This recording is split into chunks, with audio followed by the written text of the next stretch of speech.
Bueno, hermanos, si gustan ponerse de pie para leer el pasaje que estaremos viendo el día de hoy. Y hoy vamos a estar en el libro de Jonás.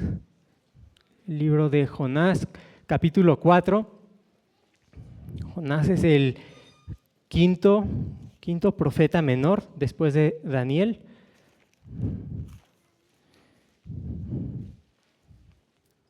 El primer profeta menor es Oseas, luego Joel, Amós, Abdías y el quinto es Jonás. Y vamos a leer todo el capítulo 4. Dice así: Pero Jonás se apesadumbró en extremo y se enojó. Y oró a Jehová y dijo: Ahora, oh Jehová, ¿no es esto lo que yo decía estando aún en mi tierra?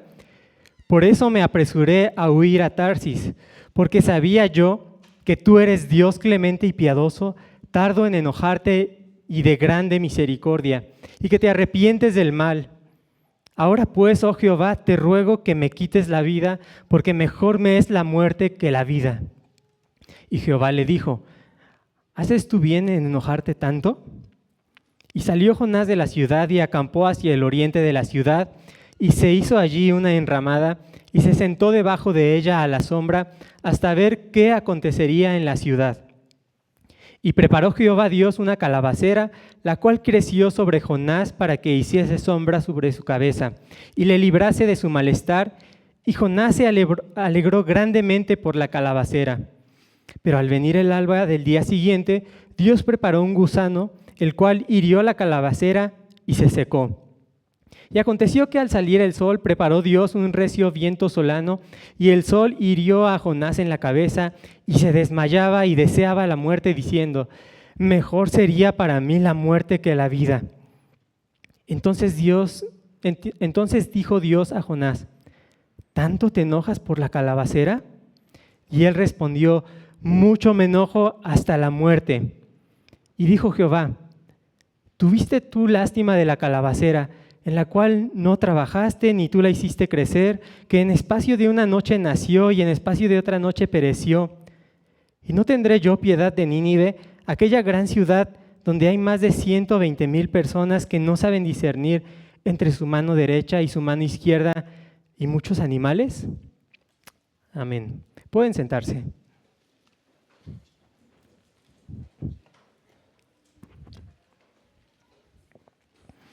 Bueno, hermanos, hoy vamos entonces a retomar este libro de Jonás y me gustaría hacer un breve repaso de lo que sucedió en los primeros 3 capítulos, porque ya hace algunos meses que estuvimos en este libro y además al hacer un breve repaso vamos a tener un mejor contexto y una mejor introducción al capítulo 4. Y algo que he mencionado en estas exposiciones es que hay algo fascinante en el libro de Jonás y es la forma en que está escrito, porque no solamente cuenta una historia que atrapa nuestra atención fácilmente en muchos aspectos, sino que además el libro de Jonás está escrito de una manera bastante ingeniosa. Está lleno de juegos de palabras, lleno de contrastes y también de similitudes y paralelos a lo largo de este libro. Y uno de esos paralelos más importantes se encuentra en las 2 secciones en las cuales está dividido el libro de Jonás. Jonás está dividido muy claramente en 2 partes con muchos paralelos o similitudes. La primera parte abarca del capítulo 1 al capítulo 2 y la segunda parte abarca del capítulo 3 al capítulo 4. Es muy fácil allí la estructura. Y en la primera parte de Jonás, es decir, en los capítulos 1 al 2, vemos 4 cosas principalmente. Podemos resumir esa primera parte en 4 puntos. Número 1, Dios le dio una orden al profeta Jonás de ir a Nínive a proclamar un mensaje de juicio y destrucción. Eso es lo primero que vemos, la orden de Dios. En segundo lugar, vemos la respuesta de Jonás. La respuesta de Jonás a ese mandato que en ese caso fue de completa desobediencia y rebeldía. En tercer lugar, vemos que Jonás tiene un encuentro con gentiles, con personas que no pertenecían al pueblo de Israel, paganos, cuando se encuentra con los marineros que terminan convirtiéndose al Señor. Entonces, en tercer lugar, Jonás se encuentra con hombres gentiles. Y en cuarto lugar, después de que Jonás es arrojado al mar y tragado por el gran pez, encontramos la oración de Jonás desde el vientre del pez. Así que 4 cosas vemos de manera resumida en los capítulos 1 y 2. El mandato de Dios, la respuesta de Jonás, su encuentro con gentiles o paganos, y en cuarto lugar, la oración que eleva a Dios. Cuando pasamos a la segunda parte de este libro, vamos a encontrar esas mismas 4 cosas. En el capítulo 3, Dios nuevamente le da la orden a Jonás de ir a Nínive a proclamar un mensaje de juicio. En segundo lugar, vemos la respuesta de Jonás, aunque en ese caso él responde de manera obediente, al menos es lo que vemos en sus acciones externas.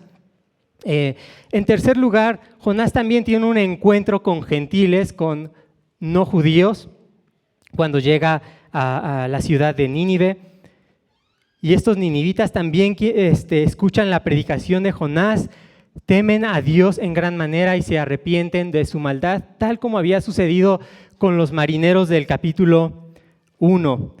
Y finalmente, en el capítulo 4 volvemos a encontrar una oración de Jonás, ya no desde el vientre del pez, sino desde la ciudad de Nínive. Nuevamente, estos 4 elementos: la orden de Dios, la respuesta de Jonás, su encuentro con gentiles y una oración que hace a Dios. Vemos entonces esos paralelos en este libro. Esto nos da también un panorama general del libro completo y nos permite ahora entrar de lleno al capítulo 4. Y este capítulo 4 me gustaría que lo consideremos bajo 2 encabezados generales, 2 puntos. El primer punto es la respuesta llena de ira de Jonás.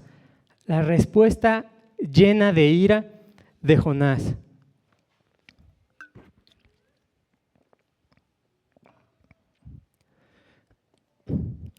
Dice el versículo 1 del capítulo 4, pero Jonás se apesadumbró en extremo y se enojó. O también en la Biblia de las Américas lo dice así: pero esto desagradó a Jonás en gran manera y se enojó. ¿Qué es esto que desagradó a Jonás en gran manera? ¿Qué es esto que lo llevó a responder de manera tan enfurecida? Lo que acaba de suceder en el versículo 10 del capítulo anterior, Jonás 3:10, que dice: y vio Dios lo que hicieron los de Nínive, que se convirtieron de su mal camino y se arrepintió del mal que había dicho que les haría y no lo hizo. Eso provocó este gran enojo de Jonás. Hermanos, cuando uno se pone a pensar en esta gran obra de Dios en medio de los ninivitas y la reacción de Jonás, es realmente sorprendente, porque cualquier pastor, cualquier predicador, evangelista, misionero hubiera brincado de alegría con ver solo un poquito del fruto que tuvo Jonás en su ministerio en tan poco tiempo. En un solo día de predicación tuvo el fruto de ver a casi toda una ciudad convertida al Señor. Pudo ver este sorprendente acto soberano de Dios y de su Espíritu por medio de la palabra predicada. Cualquier predicador desearía eso. Pero realmente esto no era una causa de alegría para Jonás. Él no se unió al gozo que hay en la presencia de los ángeles cuando un pecador se arrepiente, como nos dice los evangelios. Y Jonás más bien se encendió en ira. ¿Por qué? ¿Por qué se encendió en ira? Porque los de Nínive se arrepintieron de su maldad, por un lado, Y por otro lado, porque Dios se arrepintió de destruirlos. Y obviamente digo que se arrepintió en el sentido de que detuvo por completo su intención de destruirlos. Y cuando Jonás piensa, por un lado los ninivitas se arrepienten, por otro lado Dios también se arrepiente de destruirlos, eso es desagradable en gran manera a sus ojos. Para Jonás esto era un terrible mal, era peor mal que los mismos pecados de los ninivitas a los ojos de Dios. Jonás estaba realmente enfurecido y entonces hace una oración a Dios. Jonás se enoja y hace una oración a Dios. Y al menos vemos aquí que Jonás no salió corriendo como en el capítulo 1, sino vemos un poco de progreso en su vida. Al menos ahora llevó esta situación ante Dios, aunque debemos de reconocer que lo hizo con palabras llenas de queja, llenas de enojo, e incluso de repente podría sonar hasta algo blasfemo la manera en que se dirige a Dios tan irreverentemente.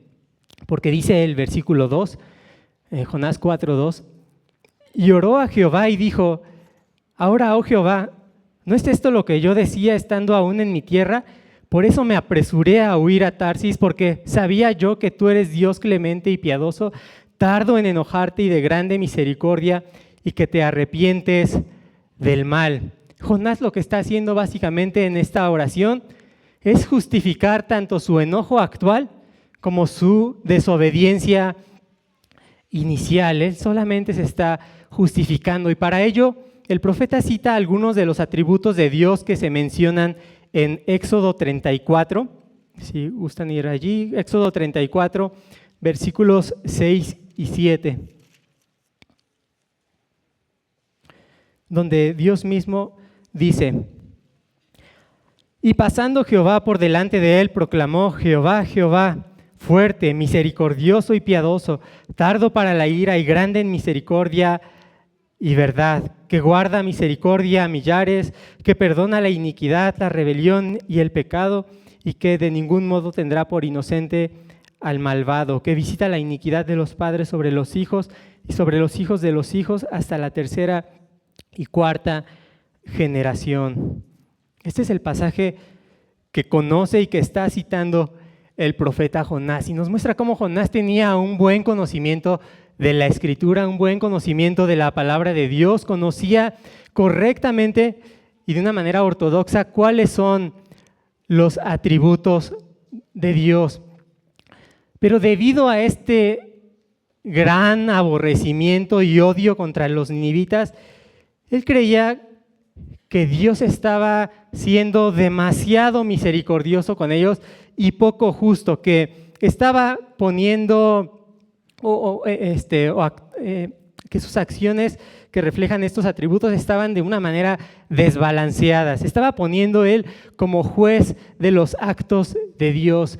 En su orgullo, Jonás estaba diciendo que Dios hacía un mal al mostrar misericordia a los gentiles de Nínive. Él debía mostrar más bien juicio y justicia. Los gentiles de Nínive no merecían misericordia, eran demasiado pecadores, demasiado violentos y demasiado idólatras como para recibir la gracia y misericordia de Dios.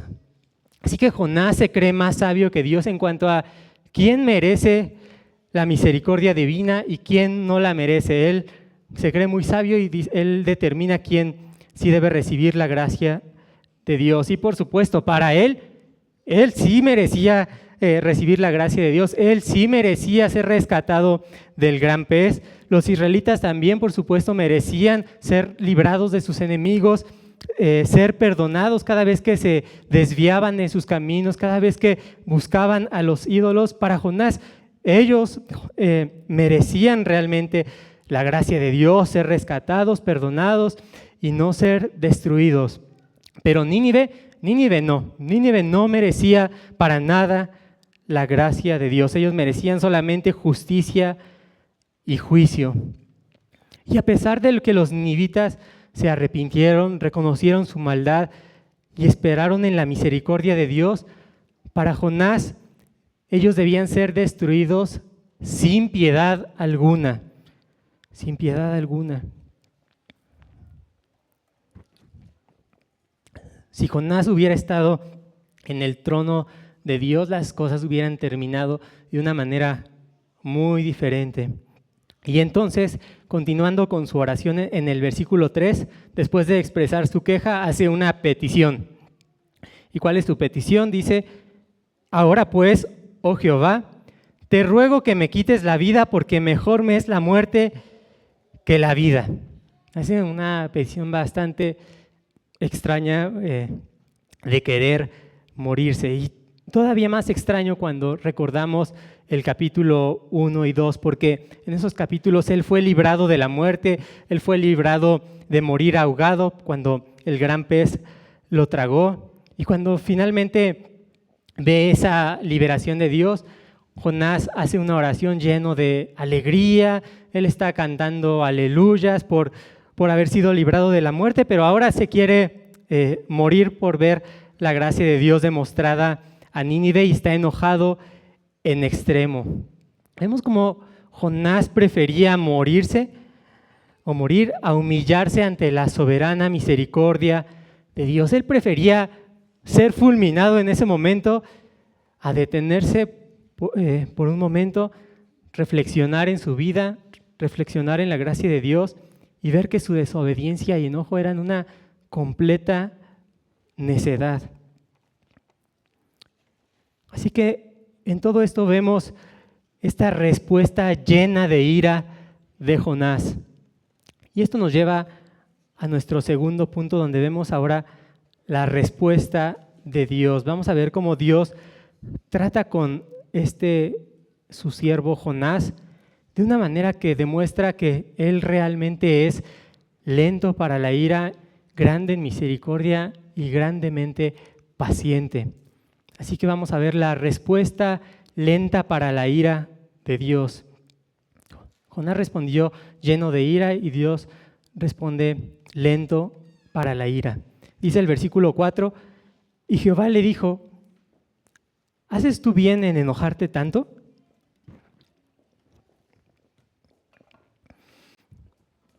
Hermanos y amigos, en la Biblia encontramos a menudo cómo Dios le hace preguntas al hombre. Es un método que Dios suele usar, un método de enseñanza, un método de corrección, de reprensión hacia los hombres. Por ejemplo, podemos recordar cuando Adán pecó en el principio, Dios le preguntó: ¿dónde estás tú? ¿Quién te enseñó que estabas desnudo? ¿Has comido del árbol del que yo te mandé que no comieses? Eso lo podemos encontrar en Génesis 3, 8 al 11. También podemos pensar en Caín, cuando mata a su hermano Abel y le dice: ¿dónde está tu hermano? O en Job también, Dios le dijo a Job: ahora ciñe como varón tus lomos, yo te preguntaré y tú me contestarás. Y luego le empieza a lanzar una ráfaga de preguntas con las cuales está buscando que Job reflexione en su pequeñez, Job reflexione en su pequeñez frente al poder y la sabiduría de Dios. Así que en la Biblia Dios hace estas preguntas al hombre no porque no sepa la respuesta, sino porque lo está llevando a reflexionar, a hacer una introspección en sus corazones.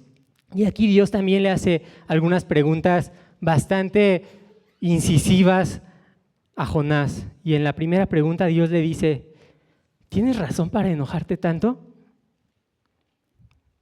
Jonás debía entonces examinar su corazón y sus motivaciones. Y en esta forma de responder de Dios vemos su paciencia para con el profeta.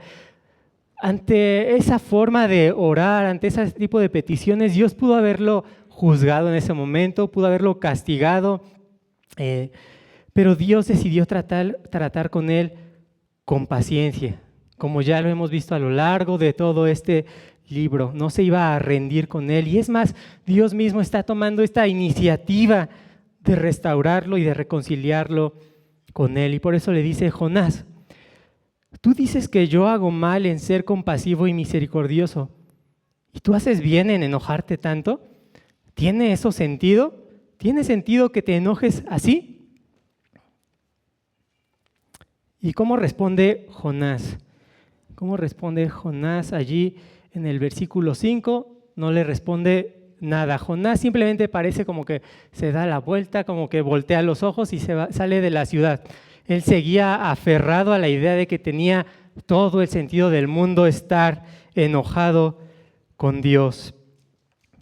Y hermanos, aquí podemos hacer una breve aplicación de cuán terrible puede ser el orgullo en nuestros corazones, a veces que nos impide reconocer nuestro pecado, nos impide humillarnos ante Dios y su palabra, y al contrario, en vez de humillarnos, nos lleva a enojarnos con Él. Que el Señor nos libre y nos perdone de este tipo de orgullo, de aferrarnos a nuestra propia sabiduría, nuestro propio pecado. Y vamos a pasar al versículo 5, que dice: y salió Jonás de la ciudad y acampó hacia el oriente de la ciudad, y se hizo allí una enramada, y se sentó debajo de ella a la sombra hasta ver qué acontecería en la ciudad. Así que entonces vemos cómo después de que Dios le hace esa primera pregunta, Jonás no le responde nada, se da la vuelta, se sale de la ciudad, y entonces fuera de la ciudad decide improvisar un pequeño refugio para cubrirse del sol en medio de aquel lugar árido y caluroso del Medio Oriente. Y allí él prepara este pequeño refugio porque estaba poniéndose listo para ver que comenzara la función del fuego divino descendiendo sobre Nínive. Y me recordaba la frase que han oído de que hay hombres que solo quieren ver arder al mundo, y Jonás era uno de ellos. Jonás quizás esperaba dos cosas. La primera era quizás que el arrepentimiento de los ninivitas fuera temporal. No, Jonás tal vez pensó, bueno, estos parece que se están arrepintiendo, pero igual y pronto regresan a su maldad, pronto regresan a ser tan mentirosos y violentos como lo eran antes, y entonces sí, ahora sí, Dios los va a destruir de inmediato y yo voy aquí a ser testigo de ello. O quizás también una peor necedad sería que Jonás pensó que Dios le haría mucho caso y simplemente los destruiría en ese momento. Pero en cualquier caso, Jonás esperaba la destrucción de Nínive.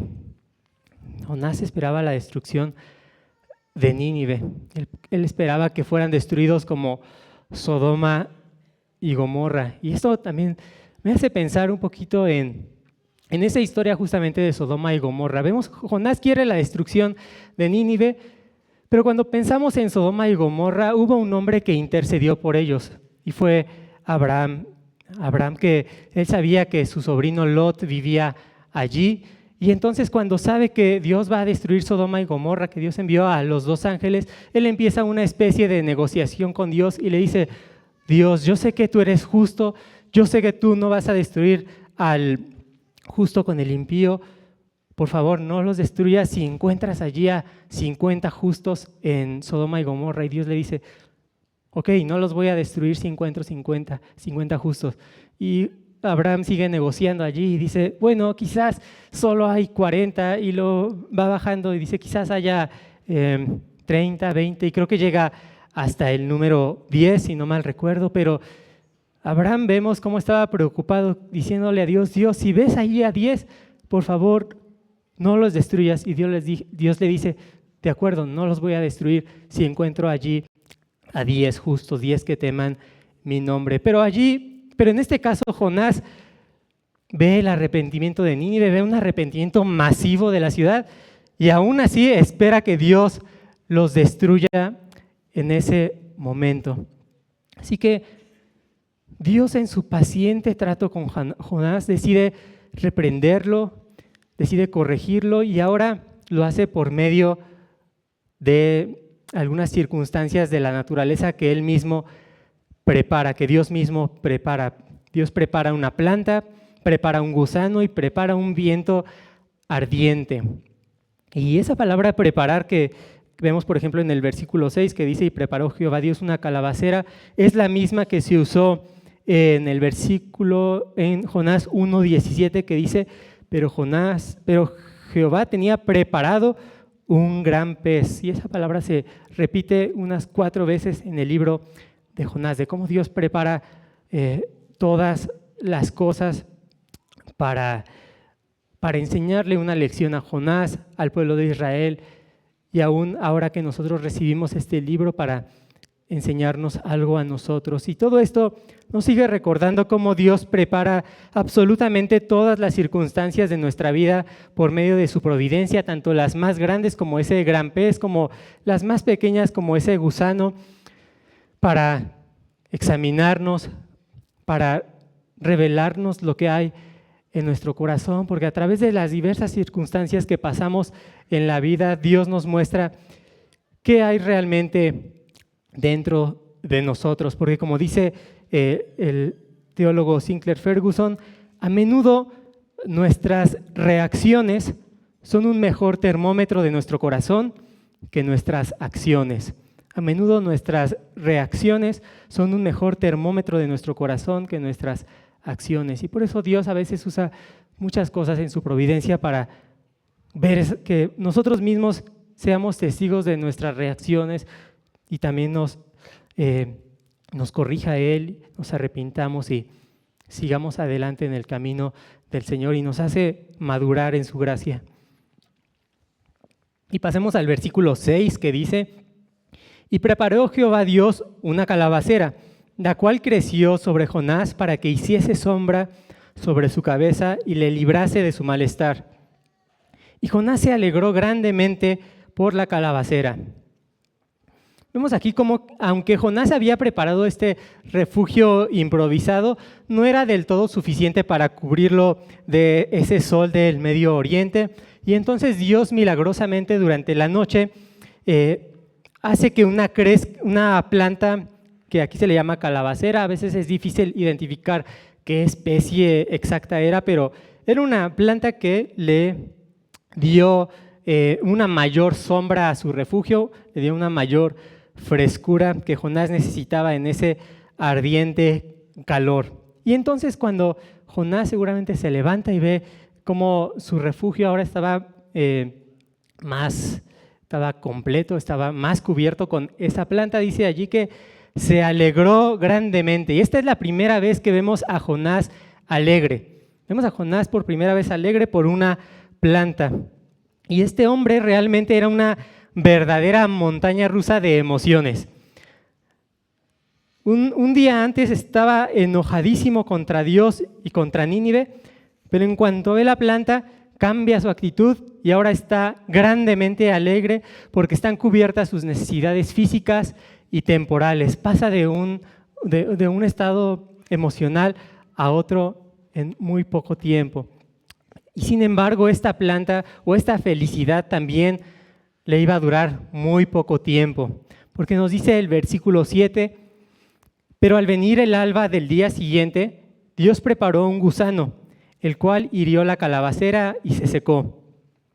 Y aconteció que al salir el sol, preparó Dios un recio viento solano, y el sol hirió a Jonás en la cabeza y se desmayaba y deseaba la muerte, diciendo: mejor sería para mí la muerte que la vida.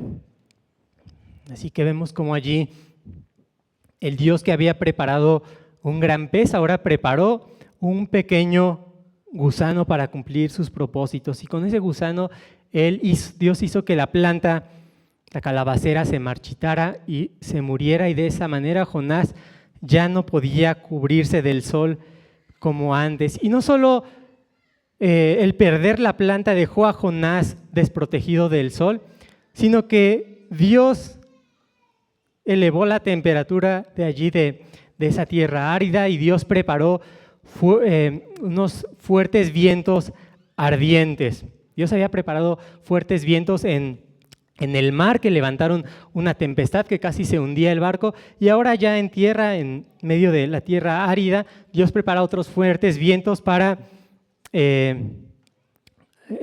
seguir tratando con Jonás. Y estos vientos a veces les conocen en aquellas tierras como sirocos, y son vientos que pueden alcanzar hasta 100 kilómetros por hora, pero si uno se pone a pensar que está en medio del del calor sobre, no sé, 35, 40 grados centígrados en medio de una tierra árida, el viento no solo te empuja el calor, sino que levanta polvo y es una situación muy, muy desagradable. Entonces, con los rayos del sol y estos fuertes vientos ardientes atacándolo, Jonás estaba sufriendo una insolación. Por eso dice allí, se desmayaba y deseaba la muerte. Nuevamente, él quería morirse. Jonás básicamente estaba viviendo una especie de infierno en vida, una pequeña prueba del juicio de Dios, que es lo que él quería que le cayera a los ninivitas. Pero es entonces en medio de esa aflicción que Dios le mandó, en medio de ese viento y calor infernal, podríamos llamarle, que Dios cuestiona por segunda vez a Jonás en el versículo 9. Entonces dijo Dios a Jonás, ¿tanto te enojas por la calabacera? Y él respondió, mucho me enojo hasta la muerte. Hasta la muerte. Creo que la tercera vez que Jonás quiere morirse, desde que les pidió a los marineros que lo arrojaran al mar, luego en los primeros versículos del capítulo 1, cuando dice que quiere morirse, y ahora debido a que se murió la planta y está recibiendo este calor intenso, también vuelve a querer morirse. Y Dios le dice, ¿tienes razón para que te enojes así por la planta? Y en esta ocasión Jonás sí le responde a Dios. Y dice, claro que sí es justo. Y tengo razón para estar verdaderamente furioso por la muerte de esta planta.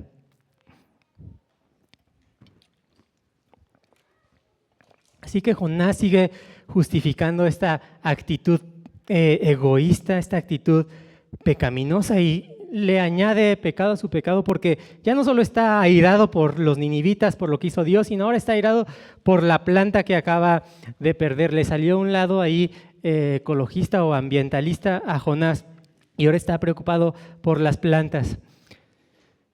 Y hermanos, aquí cuando vemos esta interacción de Dios con Jonás, preguntándole, ¿tienes razón para estar enojado? ¿Es justo que te enojes así? Podemos meditar, hermanos, que cuando por alguna razón estamos enojados, deberíamos también cuestionar así nuestro corazón. ¿De verdad tengo razón para enojarme y reaccionar así? Y seguramente cuando uno está enojado tiene todas las razones para estarlo. Al principio podemos dar una y mil justificaciones. Porque alguien me hizo daño, porque sufrí esto, por cualquier cosa. Alguien que está enojado tiene siempre una justificación para estarlo. Pero cuando nos preguntamos, ¿realmente esto es justo? Que me enoje así, que reaccione de esta manera, y nos examinamos y nos vemos reflejados con la palabra de Dios, podemos meditar que quizás de raíz sea una causa justa nuestro enojo, pero la hemos llevado a una exageración, hemos maximizado las cosas, hemos reaccionado y con actitudes y con acciones pecaminosas. Y lo peor de todo ya es cuando el enojo no es por una cosa, sino es un enojo acumulado que lleva al triste y yo creo que miserable estado de la amargura, que son ya enojos acumulados de muchas situaciones de la vida. Pero entonces, por medio de este pasaje podemos preguntarnos, el Señor nos llama a examinarnos y preguntarnos, ¿realmente es justo la razón por la que me enojo, la razón por la que reacciono así? El Señor nos llama a examinarnos y por supuesto a arrepentirnos y a buscar su gracia, y que Él nos restaure y nos limpie de cualquier maldad, cualquier tipo de enojo infundado, cualquier tipo incluso de amargura en la que alguien pudiera estar. Vemos aquí entonces, hermanos, cómo Dios es tan paciente con Jonás nuevamente. Es paciente, sí, pero a la vez está siendo muy incisivo con él, está usando la espada de su palabra que penetra hasta lo más profundo de su corazón, y también Dios lo está acorralando con sus preguntas y por todo lo que está haciendo a su alrededor para que vea la insensatez de su actitud, para que examine su corazón y para que pueda hacer lo que hicieron los gentiles marineros y los ninivitas, que era clamar por la misericordia de Dios para su vida. Todo esto Dios lo está usando para que Jonás mismo reconozca con sus labios qué hay en lo profundo de su corazón. Y finalmente en los versículos 10 y 11, Dios le sigue diciendo a Jonás: y dijo Jehová, ¿tuviste tú lástima de la calabacera, en la cual no trabajaste, ni tú la hiciste crecer, que en espacio de una noche nació, y en espacio de otra noche pereció? ¿Y no tendré yo piedad de Nínive, aquella gran ciudad, donde hay más de 120,000 personas que no saben discernir entre su mano derecha y su mano izquierda, y muchos animales? Como un dato curioso, allí vemos cómo el versículo 11 termina en una pregunta, y tanto el libro de Jonás como el libro de Nahum son los únicos dos libros de la Biblia que terminan en una pregunta. Y algo curioso también es que tanto en Jonás como en Nahum, que terminan con pregunta, ambos libros tratan con la ciudad de Nínive. Aquí en Jonás Dios tiene misericordia de ellos, pero más tarde en el libro de Nahum se profetiza un juicio contra los ninivitas, pero vemos cómo ambos libros terminan en preguntas. Ahora, aquí retomando la historia, vemos cómo Dios le dice: ¿tuviste tú lástima de la calabacera en la cual no trabajaste? Porque podemos pensar en una persona aficionada a tener y a cuidar plantas, a personas que les gusta la jardinería o algo por el estilo, y una persona así que tiene una plantita y que la ha cuidado desde chica, que incluso que lo plantó, la sembró, le echó agua, ya lleva 20 años con el arbolito.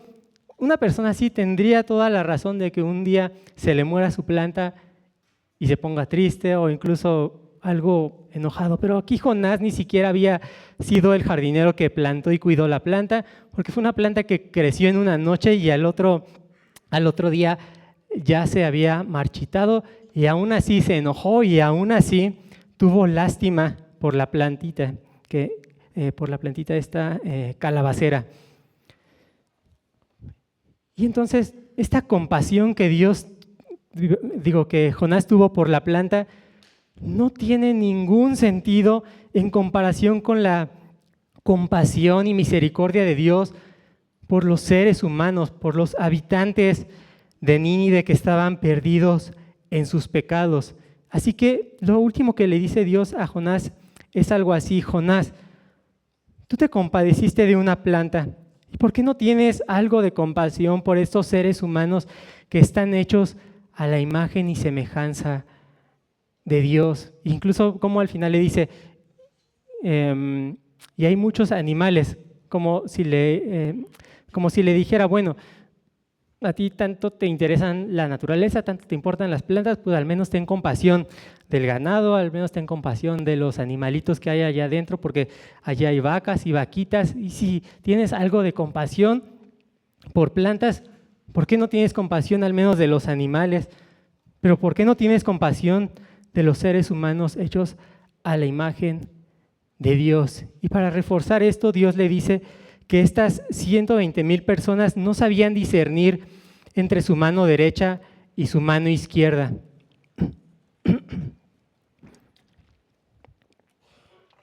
Ahora, aquí cuando Dios dice esto, algunos piensan que se trata de niños, que se trata de gente que no tiene, alguna afectación en sus facultades mentales, pero yo creo que se refiere a todos los habitantes de Nínive, todos los habitantes de Nínive, que en números redondos eran 120,000 personas, no podían discernir entre su mano derecha, ya fueran niños, jóvenes, adultos, viejos. Esta frase de que no podían discernir entre su mano derecha y su mano izquierda hace referencia a ese estado de no poder distinguir las cosas, hace referencia a un estado de estar perdido completamente en la oscuridad, de ignorar incluso la revelación especial de Dios. Los ninivitas no habían recibido el Éxodo, no habían recibido la ley de Moisés, ellos eran ignorantes de esa revelación especial de Dios. Esto no quiere decir que ellos eran inocentes o sin culpa. Ya vimos cómo Dios mismo fue el que les mandó a Jonás para mostrarles su culpabilidad, mostrarles que habían pecado en gran manera, pero sí estaban perdidos en completa oscuridad. No podían discernir entre su mano derecha y su mano izquierda, a no ser que por la gracia de Dios salieran de ese estado de confusión, de perdición. Y entonces Dios le recalca esto a Jonás y le dice: ¿no tendrás compasión de estos hombres que, a diferencia de ti, ellos no tienen la revelación especial que tú has recibido? Ellos están completamente perdidos. Vemos como aquí a Dios le importaba Nínive, le importaban los ninivitas. Él había creado a cada uno de sus habitantes con almas inmortales. La planta por la cual se compadeció Jonás fue una planta que nació en un día y se murió en otro. Pero cada uno de los habitantes de Nínive tenían almas inmortales. Dios los había sostenido, Dios los había alimentado a lo largo de los años, como dice también el Nuevo Testamento. Él había hecho llover y salir el sol sobre sus cosechas para que tuvieran alimento.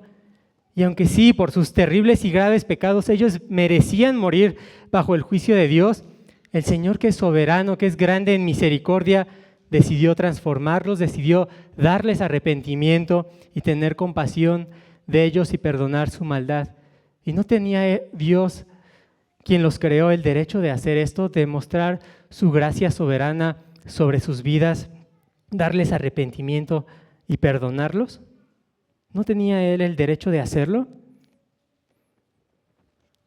Jonás mismo no era digno de la compasión de Dios.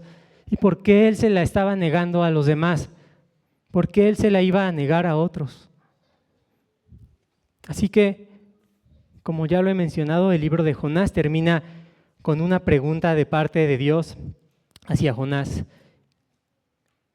Y no tenemos un versículo 12 donde encontremos la respuesta de Jonás. En un sentido, bueno, podríamos esperar que al final Jonás reflexionó y se arrepintió, y que si él mismo escribió este libro, nos está dando testimonio de lo que Dios hizo en su vida y de cómo él tuvo que ser tratado para entender esta gracia inmensurable de Dios. Pero aquí en el libro no encontramos la respuesta. Y en un sentido se le deja al lector, se nos deja a nosotros que contestemos las preguntas, para que examinemos nuestro corazón, para que nos arrepintamos y vemos algo de esta actitud de Jonás en nosotros, para que podamos realmente experimentar la gracia de Dios y mostrar esa gracia a otros, incluyendo a aquellos a quienes podríamos creer que están fuera del alcance de Dios, aquellos que aún podrían ser nuestros enemigos. Así que este libro termina con esa pregunta para hacernos reflexionar. Y quisiera terminar con 4 aplicaciones o reflexiones sobre lo que hemos visto.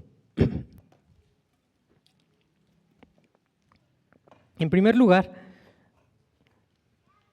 cuando uno lee todo el libro de Jonás, se da cuenta que este hombre es un personaje realmente peculiar. Sí, es un profeta, es un siervo de Dios, un creyente, y sin embargo, todavía en su vida necesita la gracia de Dios, todavía necesita ser transformado, santificado, todavía hay orgullo en su corazón, no controla sus emociones y su enojo, tiene pensamientos de morir una y otra vez. Podemos ver esa actitud berrinchuda de él, lleno de contradicciones en su vida, diciendo una cosa pero actuando de otra manera, y esto nos muestra cómo es todo un personaje Jonás. Pero ¿no acaso muchas veces somos como él? llenos de todavía de contradicciones, todavía con pecado en nuestros corazones, todavía necesitados de la gracia de Dios, porque aunque hemos sido salvos, todavía necesitamos que el Señor nos siga limpiando y transformando a la imagen de Cristo. Y Él, como con Jonás, usa su palabra y también usa su providencia para examinarnos, para que nos examinemos nuestros caminos y podamos volvernos a Él. Él es grande también en paciencia en nuestras vidas. Yo creo que todos aquí podemos dar fe de ello, podemos dar testimonio de que así ha sido en nuestras vidas.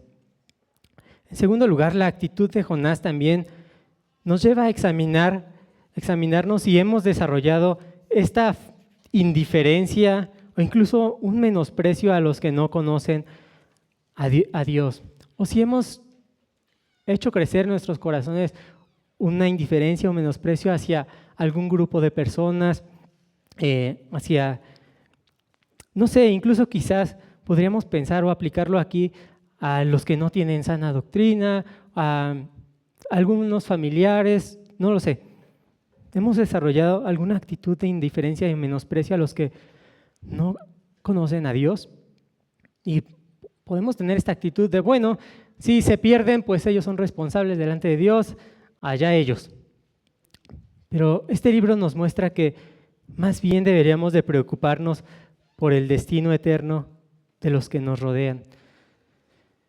Que Dios nos dé un corazón como el de Él, que quiere que todos los hombres sean salvos y vengan al conocimiento de la verdad, como dice 1 de Timoteo 2:4. Este anhelo, esta disposición de que el Señor obre en muchas de las personas que nos rodean. En tercer lugar, vemos aquí a lo largo de esta historia que un problema de Jonás es que es olvidadizo. Rápido se olvida de que él recibió un rescate, de que Dios tuvo misericordia de él. Y también, hermanos, nosotros podemos estar en ese peligro, en el peligro de olvidar la misericordia de Dios a lo largo de nuestra vida. La misericordia de Dios cuando Él nos salvó estando totalmente perdidos, pero también la misericordia y la paciencia de Dios que tiene día tras día para instruirnos, para corregirnos, para enderezar nuestros caminos, para perdonar nuestros pecados y nuestras necedades. Así que nunca olvidemos esto, la gracia de Dios, y que esto nos lleve a mostrar misericordia y paciencia para con nuestro prójimo. Y reconozco, hermanos, que a veces esto es difícil, más cuando recibimos injusticias, cuando alguien nos trata mal, cuando se dice, como lo dice Mateo 5, cuando se dice toda clase de mal contra nosotros mintiendo. En esas ocasiones es cuando nos sale lo Jonás y a veces malamente desearíamos que cayera fuego del cielo. Pero Cristo nos instruyó más bien que oremos por nuestros enemigos, para que Él tenga misericordia de ellos, y que si hay alguna injusticia que no podríamos negar, más bien que eso lo encomendemos al Señor, que a su tiempo, ya sea en esta vida o en la venidera, dará el justo pago, pero que nosotros seamos librados de tener esta actitud de enojo y mucho peor de cualquier tipo de amargura en nuestros corazones, que la verdad es tan triste en la vida de los hombres y mujeres. Y en cuarto lugar, como última aplicación o reflexión, este libro nos ha revelado la eterna, la profunda y abundante gracia y compasión de Dios para los que no lo merecen. ¿Quién podría decir que merece la gracia de Dios? Si alguien dice que lo merece, ya no sería gracia, sino sería un pago, como lo hemos visto en el estudio en la mañana. Nosotros no merecemos la gracia de Dios y hemos visto cuán abundante es esta gracia y misericordia de Dios a lo largo de este libro. Y si nos preguntáramos, como lo dijo un predicador, ¿qué tan amplia es la gracia de Dios? La gracia de Dios es tan amplia como los brazos abiertos de Cristo, el Hijo de Dios, en la cruz al morir por nuestros pecados. En la cruz de Cristo es donde vemos la magnitud, la grandeza y la gloria de la misericordia de Dios para aquellos que no lo merecen. En la cruz es donde Dios se mostró justo, pero también misericordioso. Allí en la cruz, queridos amigos y hermanos, allí es donde Dios derramó su ira sobre su Hijo, quien se ofreció para recibir el justo castigo que sí merecíamos nosotros. Eso era lo que merecíamos como pecadores, pero Él se ofreció para recibirlo y para que en su lugar nosotros fuéramos receptores de la misericordia y el perdón de Dios. Y amigos, si hoy tú te arrepientes y crees en este Salvador, podrás experimentar este abundante perdón de Dios que tiene aún por el más grande y más vil de los pecadores. Y hermanos, nosotros éramos antes sus enemigos y aún así, aún siendo sus enemigos, el Señor tuvo la iniciativa de reconciliarnos, de perdonarnos de toda nuestra maldad y no solo eso, de adoptarnos y hacernos sus hijos amados. Nunca lo olvidemos, nunca olvidemos que un día el Señor tuvo compasión de nosotros, nunca olvidemos que cada día se renueva sus misericordias, como dice el libro de Lamentaciones. Siempre recordemos cuánta gracia hemos recibido de parte de Dios y eso afectará nuestros corazones, afectará nuestras vidas, nuestras acciones, pero también nuestras reacciones en esta vida. Y que siempre, hermanos, como lo dice el libro de Jonás, que siempre podamos tener presente que la salvación es del Señor y de Él dependemos para siempre y únicamente podemos confiar en Él para esa salvación. Amén. Vamos a orar para terminar.